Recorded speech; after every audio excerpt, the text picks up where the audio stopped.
today we're exploring a question that many growing organizations are starting to ask. Can we automate alignment? Around the 50 team member mark, companies hit an inflection point. James just shared a very personal story with us. What once worked through informal conversations and instinct suddenly becomes much more complex. Hiring accelerates, compliance increases, people managers take on new responsibilities for performance and engagement as well as culture, and it can begin to fragment without clear systems or structure. So traditionally, we heard in our earlier session today, people experience has operated largely in hindsight through annual reviews, engagement surveys, and exit interviews. Organizations today can't afford to approach the experience of their people reactively. AI is beginning to change all that dynamic. It's introducing the possibility of real-time people experience intelligence, helping leaders surface signals before disengagement, burnout, or attrition occur, enabling people managers with better insights and creating clear alignment as organizations change and scale. So today's conversations brings together thought leaders working at the intersection of AI, human leadership, organizational growth, to explore what's working now, what's still evolving, and what it takes to scale both performance and culture in the years ahead. So we're going to dive in and jump right into our introduction of our panelists. Firstly, for those of you I don't know yet, I'm Angie Cartwright. I'm the VP of People Experience here at the University Co-op. Woo woo, horns. And I say that as an OU graduate. So in addition, I get the honor and the delight to lead something here in Austin called the ATX PX with my co-founder in the back, Praneeth. And we started that tribe about 12 years ago. It consists of all people experience professionals here in Austin, Texas. I've had a few decades of people experience under my belt with about 15 years of startup experience. And my specialty really is helping organizations launch and with that rapid growth phase. So I get to really partner with a handful of deep thinkers, builders, and improvers. So we've got some amazing panelists here today with incredible years of experience. They're very diverse. So we're going to start off first with Akshay and Dipali, founder of CEO and Elron. Who heard the earlier panel earlier this morning? Fantastic. So his work sits at the intersection of AI, behavioral science, people intelligence, helping organizations move from reactive to proactive people experience practices. Next, we've got Annie Hardy. Annie is a futurist, strategist, and a Cisco senior visioneer who has spent nearly 2 decades helping organizations understand how emerging technologies like AI really reshape the way humans work and interact. Dorothy Mankey, we've sat on a few panels. This is so exciting. So a global talent leader and cultural strategist known for building high-performance teams and helping organizations scale both culture and performance as they grow. She's currently at Yeti. And David Hanrahan, that is a mouthful. I have to really think about it. A seasoned people leader with decades of experience shaping teams across many recognizable organizations here in Austin, Texas, currently at SolarWinds. So please welcome in joining our panelists. Thank you. So I'm thinking we're going to do a lot of questions for the panelists and be pretty rapid fire, but we're going to create some space at the end for some Q&A. How's that sound with y'all? All right. So this first question is going to be for all of you. So around the 50 team member mark, organizations shift from informal leadership to real operational complexity. What breaks first? Culture, communication, or clarity? I'll start with you. Well, I think at 50 or 100 or 200, 2,000, you're still going to have a culture. You're still going to have communication, but I think the clarity breaks down because you move from the founder knows everyone and maybe has just a meeting with with kind of like those first 25 people to suddenly there's layers. There's a new management layer at 50. And so there's sub teams. There's the engineering team, there's a marketing team or whatever. And so I think clarity is the first thing that breaks down, then communication, then culture. And it's really around then we start to adopt maybe new norms like an all hands meeting or sort of ways that you communicate to combat that clarity breakdown. Cool. Thank you. What are your thoughts, Akshay? Yeah, I think David stole my answer. Yeah, I think clarity breaks down first too. To David's point, companies that are smaller than 50 employees, they have proximity, everybody knows everyone. They have rituals where the CEO speaks with everyone, so his vision gets clearly explained to the team, I believe. And when the company grows, it kind of gets diluted and quickly becomes a game of Chinese whisper. So for people who know how that is. So I think, the clarity breaks down first, and it's important for leaders to maintain that clarity as they grow. Thank you. I'd say the bottom line up front is that you lose alignment. So whether it's clarity or communication or culture, it's going to depend on the organization, what breaks and why. But ultimately what happens is you lose the ability to go fast together. Thank you, Dorothy. And I actually have a mic. Oh, In my experience, I think that communication is one of the things that fails early, and the reason for that is because as you start to scale, the way that you measure success can change. And so because of that, if you're not communicating how the measurement of success, it's two sides of the same coin. Clarity, but communicating any of the changes, I think, is a massive sticking point when I'm seeing organization scale. Thank you, Annie. So Annie, this next question's for you. Okay. There's a lot of literature on AI and culture. When thinking about AI strategy and ownership, who owns the AI strategy? I love this question. So it really depends on the organization, the organizational structure, the type of leader that you have. An example would be if you have an engineering-led organization, SolarWinds might be an example. You might have it be led by technology. But if you have an organization that's led by like someone who is trying to mitigate risk, you might have it led by legal. You might have it led by, legal is where we started and had our responsible AI team, and there was a very natural conflict between people who wanted to go fast and people who wanted to go slower and kind of slow their roll. And so right now, foundationally, at the first beginnings of these issues, it is typically going to be some kind of a war between engineers or innovators and your responsible legal ethical people. The challenge is who has the loudest voice and the most credibility and the most influence in the organization. That's typically the one who's going to be leaning in.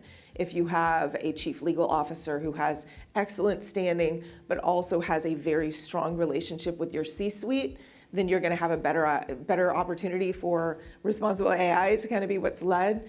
Otherwise, you have innovators, engineers, IT, those are usually the folks that are kind of leaning into the development side. So it varies. It does vary.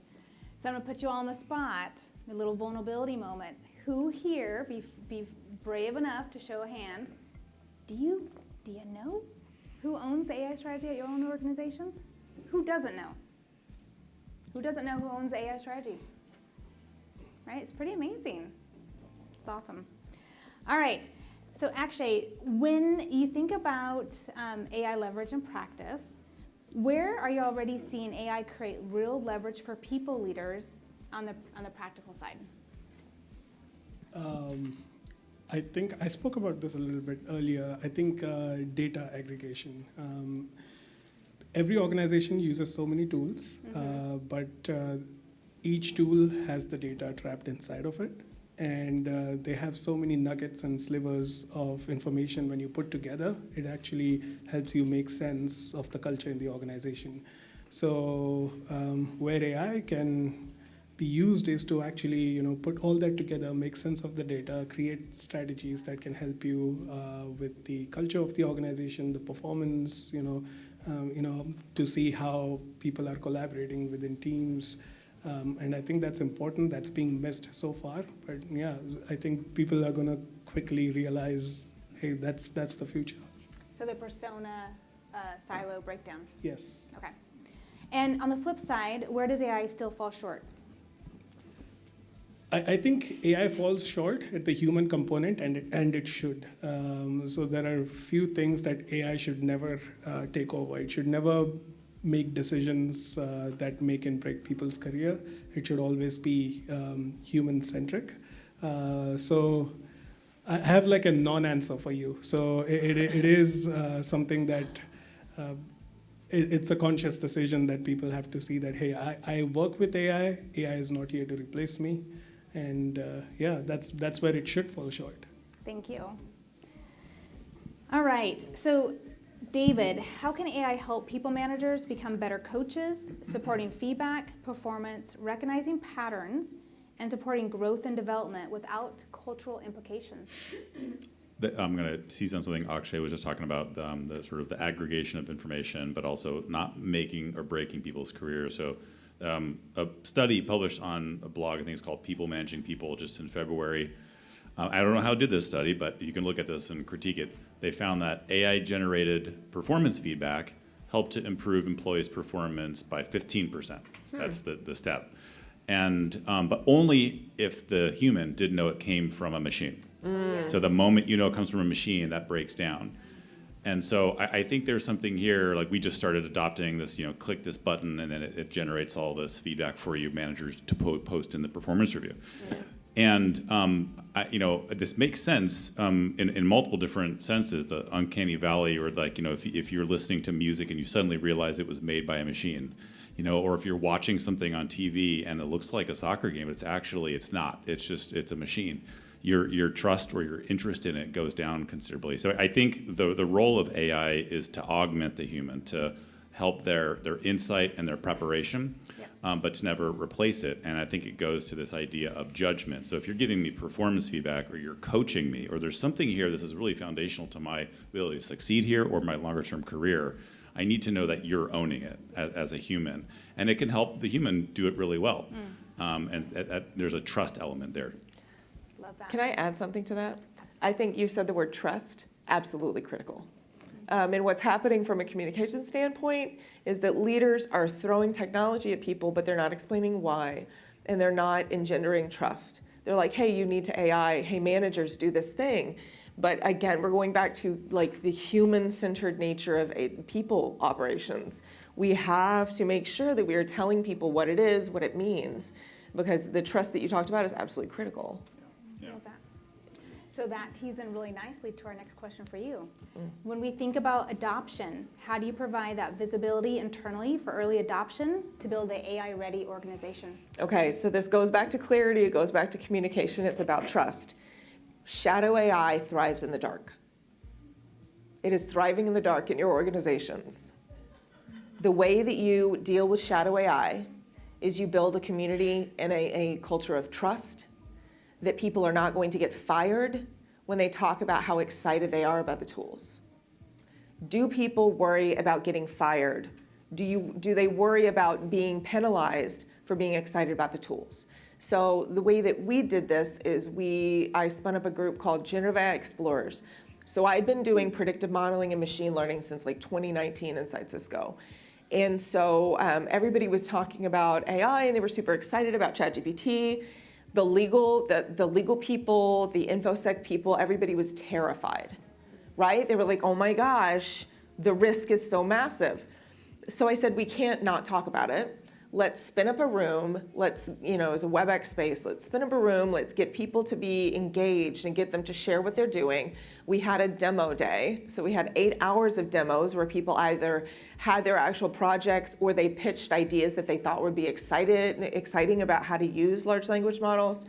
And so what we did was we shined light on it.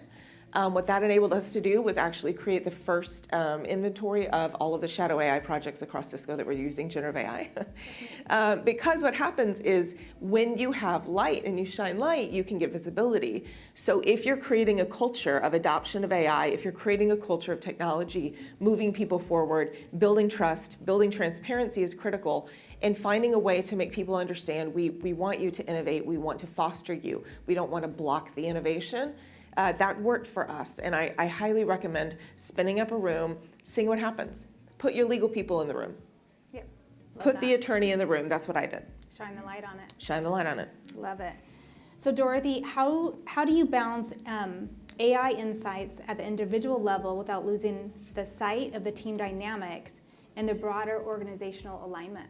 Yeah, good question. So come with me on a little journey here, but I think it was last year, the chief people officer at Lattice, which is an engagement platform that's pretty widely used, she came out and said, in a year or two, you won't just see humans on the org chart, you'll also see AI agents, which is just a way of trying to get people to think about, we will be leaning into AI agents to augment our workforce. And I think we all probably see that happening. And what I see happening is people do, when you said shadow AI, I was thinking about like all the people who are using AI and don't want to talk about it in the organization. And I think that's true even with managers. So a lot of the work I do is around helping managers give good performance feedback, or write an important performance improvement plan, or respond to engagement challenges that they can see. And if you can see it, you know it's bad. So what I try to do is help my managers think about when they're engaging with an AI agent to say, write better feedback, actually trying to think about, are you training your agent the way you would train a new hire? So are you teaching the agent what the organization's values are before it helps you write feedback? Are you teaching the agent what the norms or behaviors or ways of working in the organization are before you ask it to help you give feedback? Are you helping it know what the local employment laws are before you help it give you feedback? And I think all of those are things you can train your agent to do, whether it's a co-pilot, chat bot that you feed all of that into in the context back in window, or whatever tool you're using. You have the ability to give that agent the context that you want it to have. And if we can teach our people managers to teach their bots how does the organization work, how do we stay aligned, or even if it's an engagement tool, if you can feed that information into the engagement tool, then the output will be much closer to the team dynamics or the organizational dynamics that you want to see in the long run. So similar to the way you scale an organization that has gone from 15 to 100 over the course of a year, you can do that same thing with your AI agents by teaching them what they need to know to be successful. Shine the light and growing the skills. Yeah. Yep, love that. So actually, this question's for you. When we think about people experience, if anyone here as a leader leaves today's session and wants to really think about applying AI this quarter, this year, what is the single highest impact use case that you would recommend the audience think about? I'm going to be a little selfish here. Why not? So culture, today's topic is culture, collaboration, and performance, right? So for me, two things are important out of that. Culture and collaboration, absolutely. I think it affects performance. So if, anything that they have to do differently is how do you manage culture at scale? That is definitely one of the things. And building on the answer that I gave to your previous question is, there's a lot of fragmented data that most of the people leaders are already sitting on. All you have to do is, find a way for them to talk to each other and make sense of the data. So, yeah. Thank you. So when we think about predicting disengagement, can AI truly detect disengagement before attrition occurs? I'm going to start with you first. Yeah, well, there's published research on this. So MDPI, which is a research periodical, found that machine learning models using HR data sets can predict attrition 80 to 92% accuracy. I've seen this years ago when we used a tool called Perceptix, which is an engagement platform at Twitter. It's the engagement platforms, you're not supposed to see individual data. And we found through a flaw, we had all this individual data, and we had this moment of like, we got to destroy this, but like, let's look at what happened with those employees. And like to a T, like the most disengaged employees had quit. And so the MDPI data makes complete sense to me. And I think if you have this in the aggregate and you have sort of like nudges through your platform, like the machine learning model will know that through certain patterns and events that occur, now is the time to talk with this direct report about their career goals. And I think if you do that, then when you go through an interview process, it takes from 60 to 90 days, but you want to get them before they're picking up the phone or before they're starting to have interest in applying, right? Because at that point, you've made your decision. Once I start applying, I've already made my decision. So using that, I think the real more interesting aspect is I think through engagement platforms, The traditional way is you ask 80 questions every 6 months and you get this data. I think the engagement platforms of the future are just going to plug into Slack. They're going to plug into your Zoom and where the work is actually happening and give you real-time data based off of real conversations that are occurring. But there's a privacy thing to kind of navigate there. So. Thank you. Does anybody want anything to add to that? Privacy here, you can do that in the US more easily than you'll be able to do it in Europe. Yep. So if you have a global company, you're going to have to really consider whether, what it looks like to be able to have visibility into the data that enables you to gauge that, just as an offhand comment. So Annie, I'm thinking about AI transparency and trust. You mentioned trust earlier, so let's dive in. So as AI analyzes engagement and feedback and performance signals in businesses, how might, a little squeak here. Yeah. It is a very buzzy question. All right. How might leaders maintain transparency and psychological safety? Ooh, this is a tough one. Because the way that the world is going is that you have more access to data than you've ever had before. You have access to telemetry, you have access to messages, you have access to everything. So the first thing I recommend is actually everyone here needs to become familiar with responsible AI. If you have not taken any courses, any training on responsible and ethical AI, I recommend it. The second thing is actually I'd recommend you looking into the EU AI Act, because that has some very specific ways that data is not allowed to be used in Europe. But what we can learn from that, because we don't have really anything similar in the US, what we can learn from that is how companies are limited in the way that they use not just generative AI, but also predictive modeling and machine learning to be able to assess people. And then I'm not going to tell you how to do it. You need to make a determination on what your organization is willing to do, how your organization is willing to manage or work with this data specifically. This is where ethics comes in. This is where wisdom comes in. We are now in a period where AI is taking over some of the synthesis, some of the knowledge work. You become wisdom workers. That's a wisdom question. You have to determine where you sit and how you use this ample amount of data to be able to drive your organization forward in the age of AI. I'm not going to tell you how to do it. You need to use your own wisdom to figure that out. Thank you. All right, so this one's going to be for each of you, but I'm going to start with Dorothy. So Dorothy, 5 years from now, what will the most successful organizations be doing differently at the intersection of AI and people and culture? That's such a hard question. I think a lot about this phrase that the CMO at my last company used to say. He used to say it's really hard for people to kind of imagine what might be possible in 5 years, especially when it comes to tools like AI. And I think that that's really true. It's really hard to kind of imagine where it might be. It's why I'm like super grateful there's people like Akshay who are out there trying to do that imagining now, because we need people in the people space putting that hat on and imagining. I think I'd like to say what I hope it looks like in the future is that AI is less biased than it is today. I think I find it very disturbing and challenging how biased the tools are. I hope that it drives connection and helps people to continue to be successful, but just without completely replacing people. Thank you. What about yourself, David? What comes to mind? Well, I think there's maybe a popular sentiment that there's like this AI arms race, or specific to like people functions, redesigning the people function from the ground up. Like what is a natively AI HRAS, right? Like so.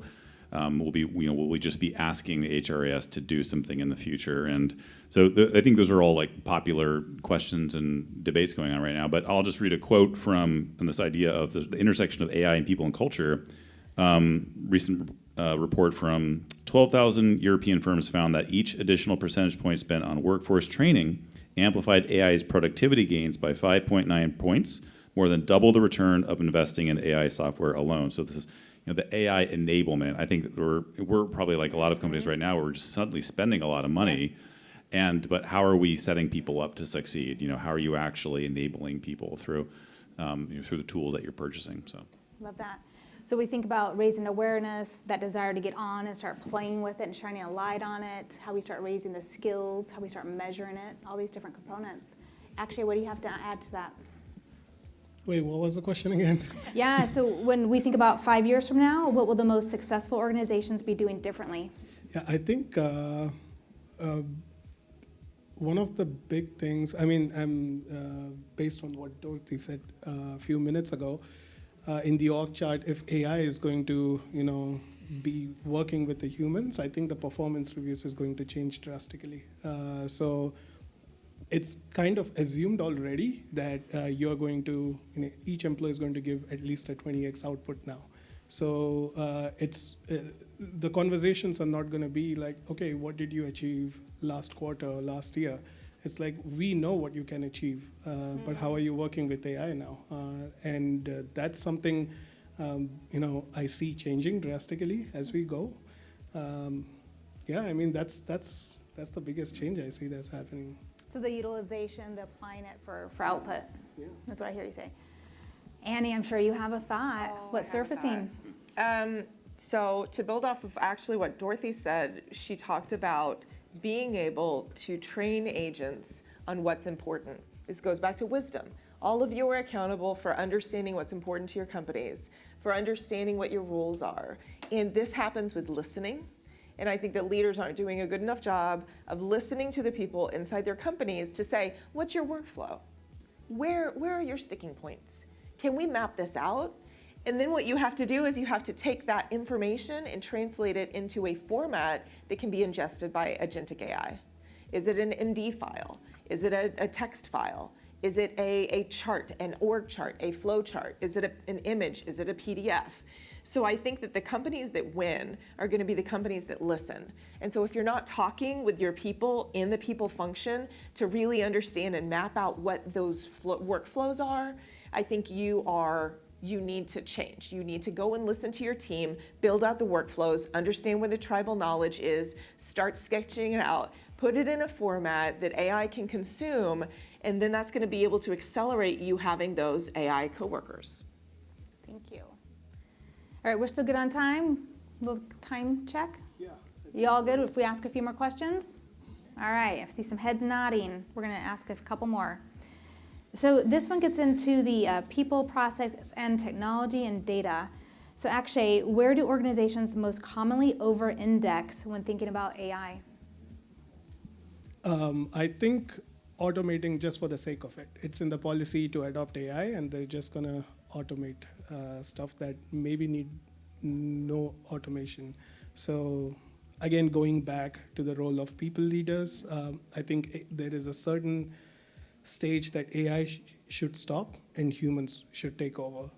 Having hard conversations, with your employees, with your managers, sharing good news with your, organization, having those personal one-on-ones, with your direct reportees should never rely on AI. So I guess, AI should stick to making sense of the data, and that's it. The implementation part should still be human-driven.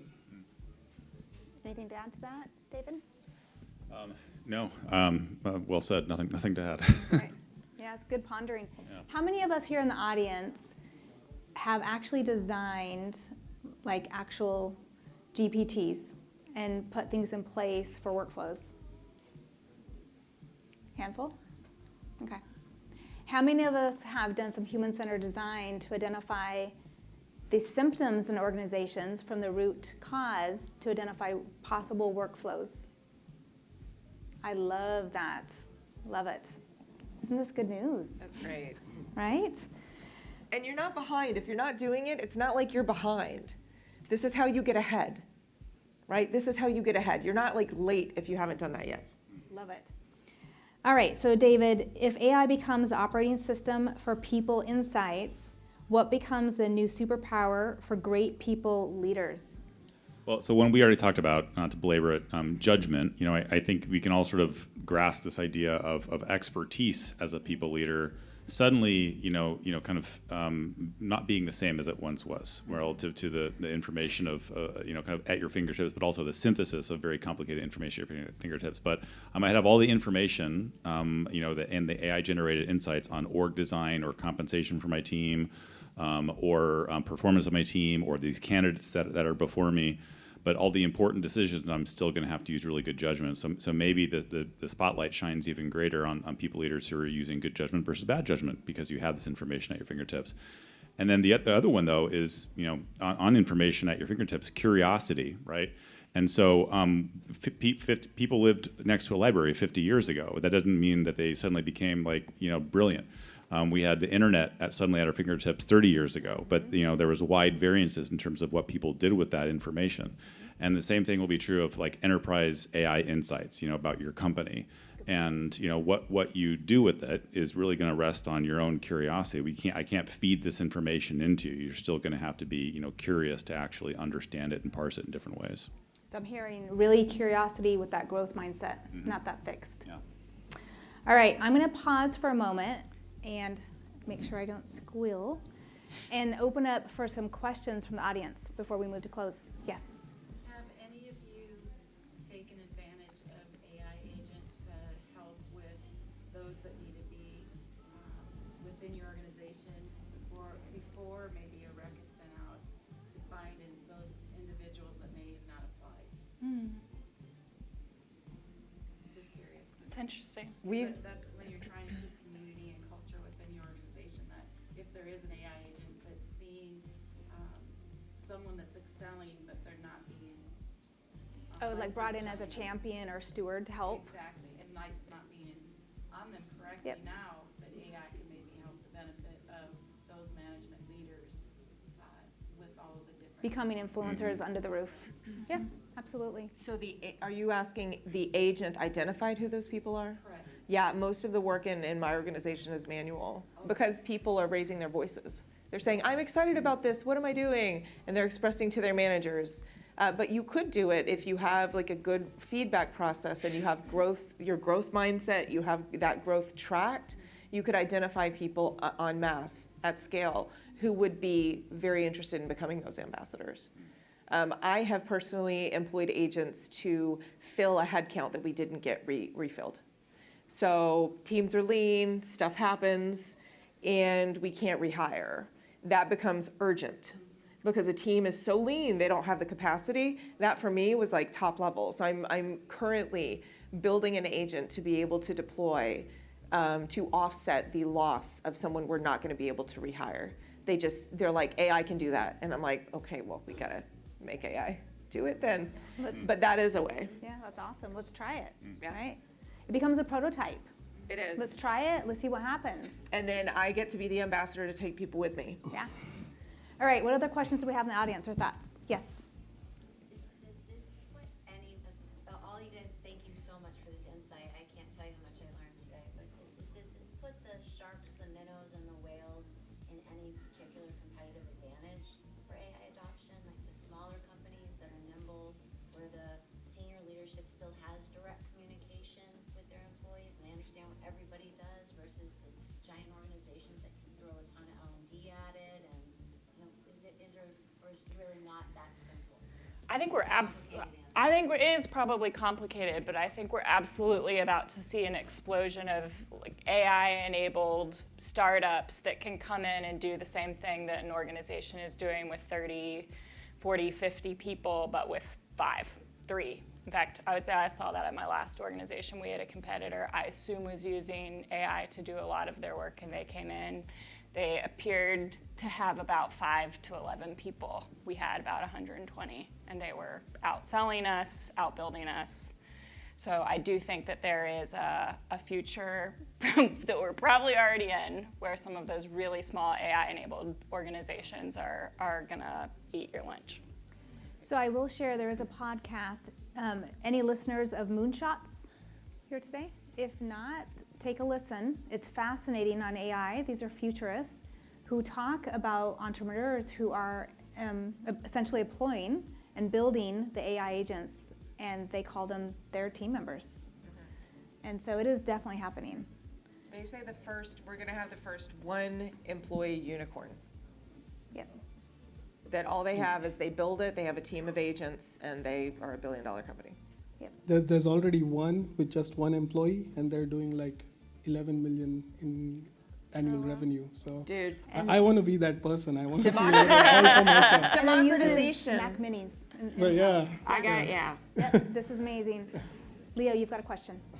Yeah, so everybody wants the upside of AI, humans using AI. Like you said, bring it to light.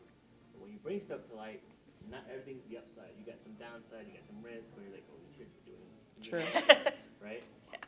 And being in people analytics for 10 years, I know there's a bunch of no-nos, right? But people don't know that. They're just using AI for whatever.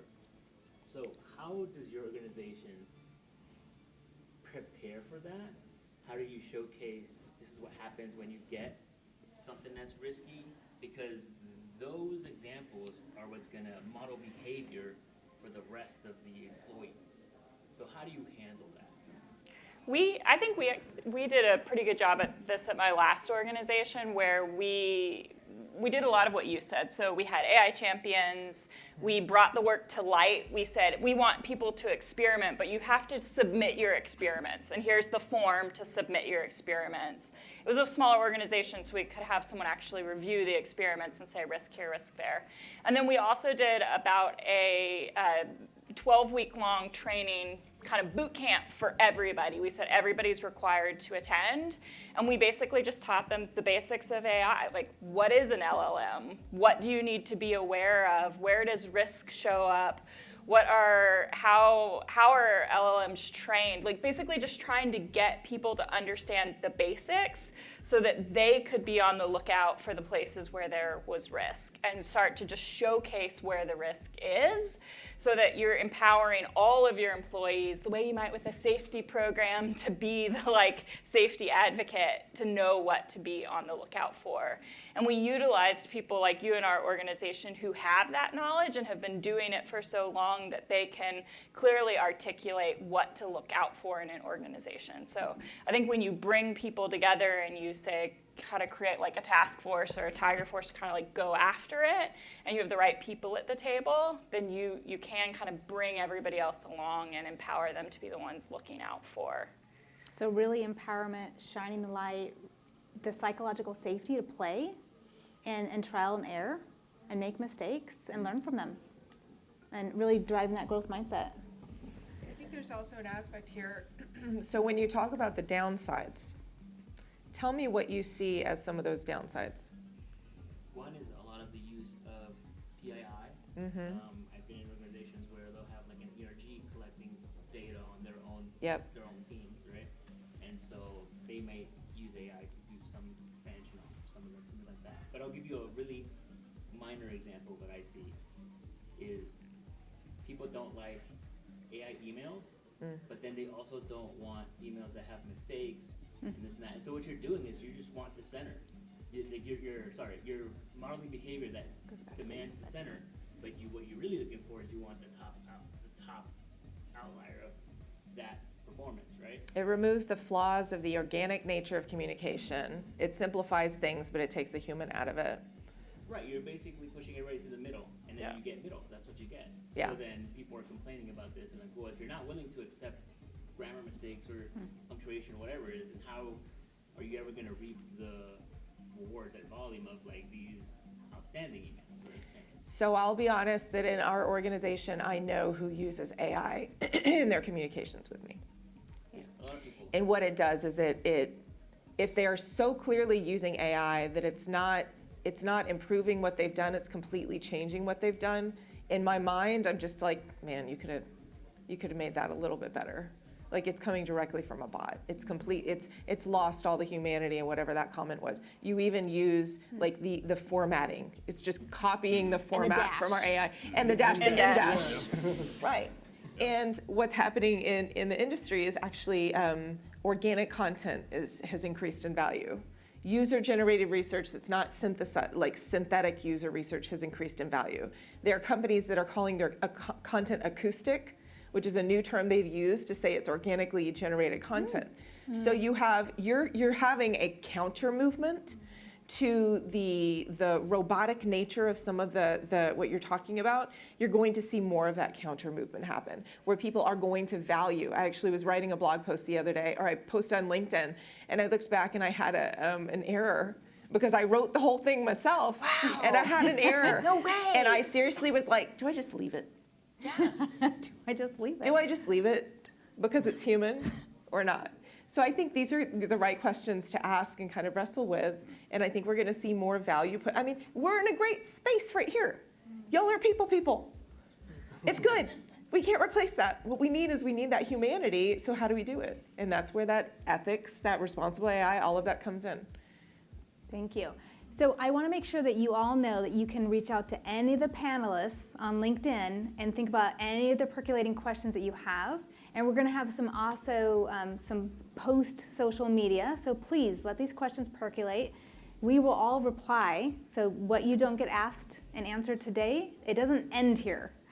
So with that, I'd like to have us think about the one thing we keep hearing today is what? What are some of the themes that we're hearing? Trust. Behind the pylon over here. Alignment. What else? Do you want to go ahead?